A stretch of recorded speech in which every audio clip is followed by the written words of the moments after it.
Hello दोस्तों, मैं हूं Vishesh Singh, NISM certified equity research analyst. दोस्तों आज हम बात कर रहे हैं ऐसे new launched smart beta ETF की जिसमें डाइवर्सिफिकेशन भर भर के है और जिसने लास्ट ईयर 70% तक के आपको रिटर्न निकाल करके दिए हैं।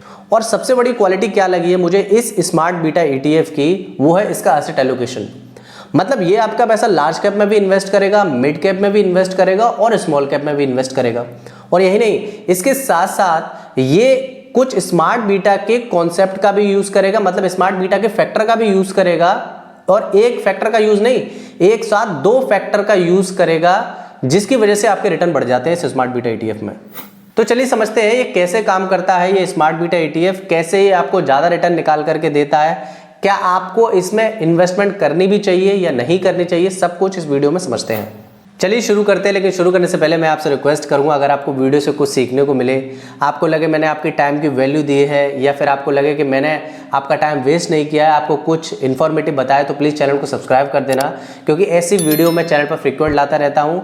और आपके एक सब्सक्राइब बटन से you can not even imagine कि मुझे कितना मोटिवेशन मिलता है। आपके लिए सब्सक्राइब बटन बिल्कुल फ्री है, बट मेरे लिए ये बहुत बड़ी बात हो जाती है। तो आपसे रिक्वेस्ट करूंगा, अगर आपको वीडियो से कुछ सीखने को मिले, जानने को मिले, तो प्लीज़ चैनल को सब्सक्राइब कर देना और मेरी फैमिली का हिस्सा बन जाना। और प्लीज़ वीडियो को लाइक जरूर कर देना अगर आपको लगे कि मैंने कुछ रीजनेबल आपको बताया है तो जैसा कि मैं आपसे हमेशा हर वीडियो में कहता आया हूं दोस्तों, कि किसी भी ETF में इन्वेस्ट करने से पहले आप उसके इंडेक्स को जरूर देखा करो कि किस इंडेक्स को फॉलो करता है।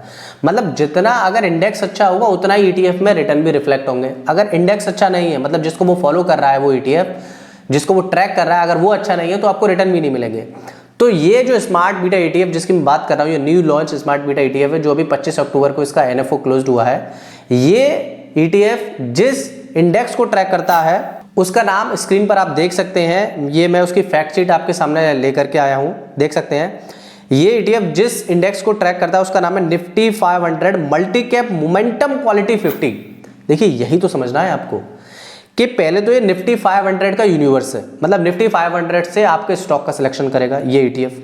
उसके बाद आपका इन्वेस्ट कहाँ करेगा, मल्टी कैप में। मल्टी कैप मैंने पहले ही बताया था, ये आपका पैसा लार्ज कैप में भी इन्वेस्ट करेगा, स्मॉल कैप में भी इन्वेस्ट करेगा, मिड कैप में भी इन्वेस्ट करेगा।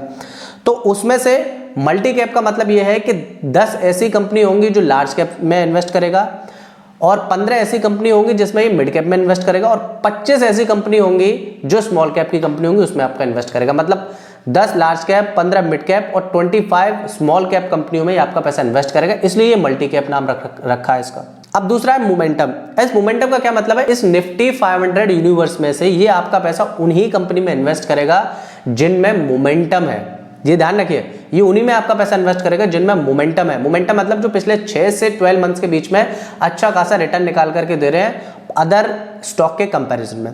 और दूसरा फैक्टर जो शामिल है वो है क्वालिटी। अब यह क्वालिटी क्या बता रहा है, क्वालिटी यहाँ पर ये बता रहा है कि देखिए जिस ETF में मोमेंटम होता है उसमें वॉलेटिलिटी भी ज्यादा होती है।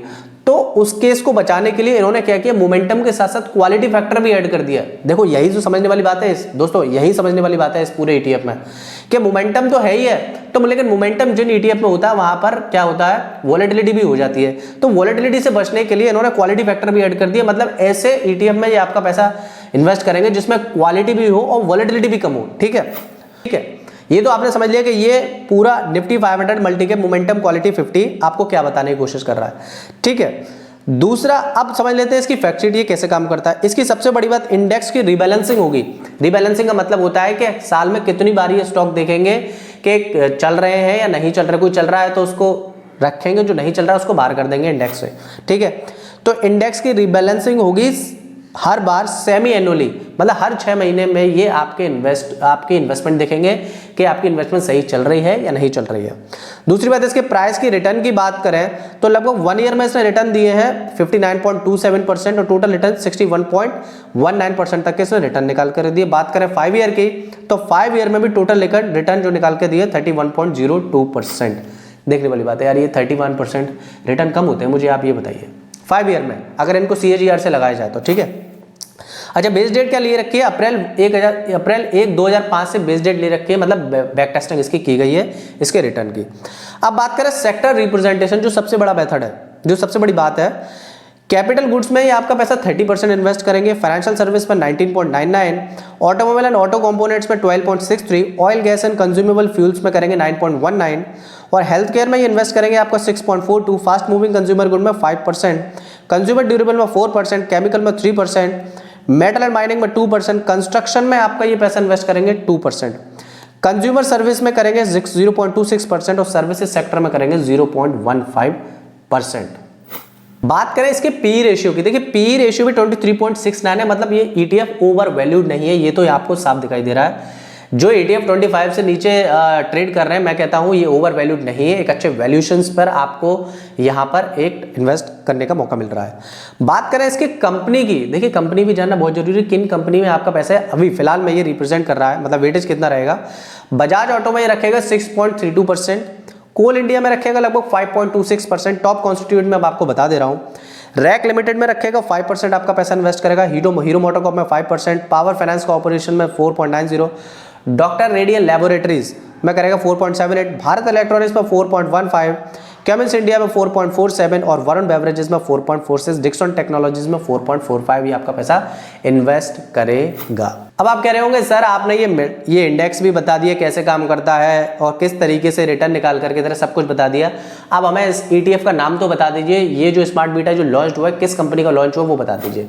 तो चलिए अब मैं वो आपको बता देता हूँ, लेकिन बताने से पहले कुछ लोग मुझसे हमेशा से ये पूछते आए हैं, ये बहुत बार मुझे कमेंट बॉक्स में भी लिख करके आया है कि सर किसी भी स्मार्ट बीटा ETF या फिर कोई भी नॉर्मल ETF, इसको खरीदने से पहले हमको क्या क्या चेक करना चाहिए एज ए इन्वेस्टर, मतलब जब भी आप कोई ETF खरीद रहे हैं तो उससे पहले हमें क्या क्या चेक करना चाहिए और कहां और क्या प्रैक्टिकल वे में ये हमको समझा दीजिए। तो देखिए इसके लिए मैंने लास्ट वीक एक डेडिकेटेड वीडियो बनाई है जिसमें मैंने बताया है कि किसी भी स्मार्ट बीटा को लेने से पहले आप क्या क्या चीज चेक कर सकते हैं और क्या क्या आपको चेक करना चाहिए, सो दैट कि आप किसी भी तरह के ट्रैप में ना फंसे। तो उसके लिए आप मेरी ये वाली वीडियो देख लेना, ETF की प्लेलिस्ट में जाकर के आपको ये मेरी वीडियो मिल जाएगी। तो इस ETF का नाम है ये एडलवाइज कंपनी का ये ETF है जिसने म्यूचुअल फंड भी लॉन्च किया है और अपना ETF भी लॉन्च किया है। लगभग 25 अक्टूबर तक आप इसमें अप्लाई कर सकते थे, 11 नवंबर को ये आपको NSE BSE में ट्रेड करते हुए मिलेगा। लेकिन इसमें देखने वाली बात क्या है, ये मैं आपको समझाने की कोशिश कर रहा हूँ।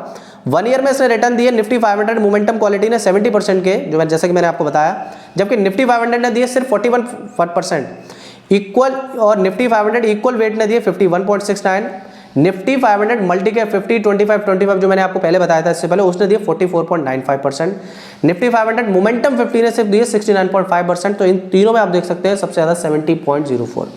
इसने लास्ट 3 ईयर के भी रिटर्न कंपेयर किए, देखिए 3 ईयर में इसने 24.93% दिए, जबकि इन सबसे ज्यादा है।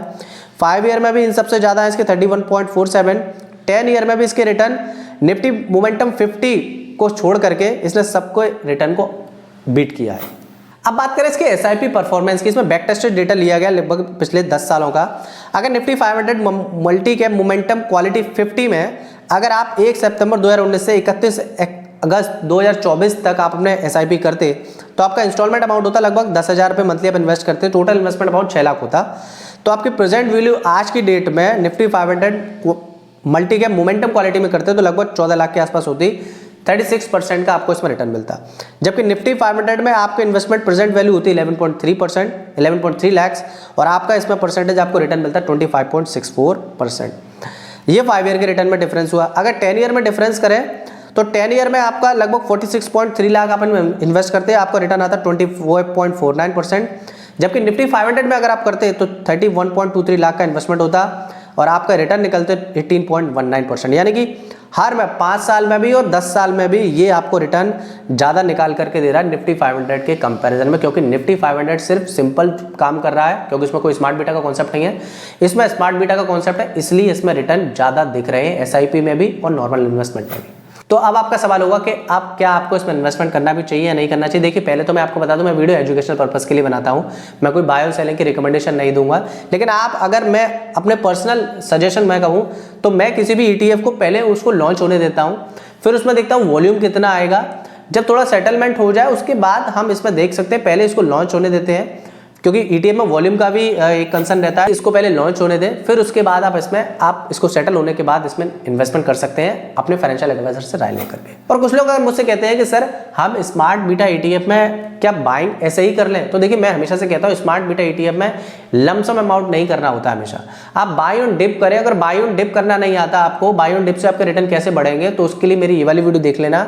इसमें मैंने बाई ऑन डिप की स्ट्रेटजी बताई, कब और कैसे आपको ETF को खरीदना है और कब सेल करना है, सब कुछ इस वीडियो में डिटेल वर्जन मैंने आपको समझाया।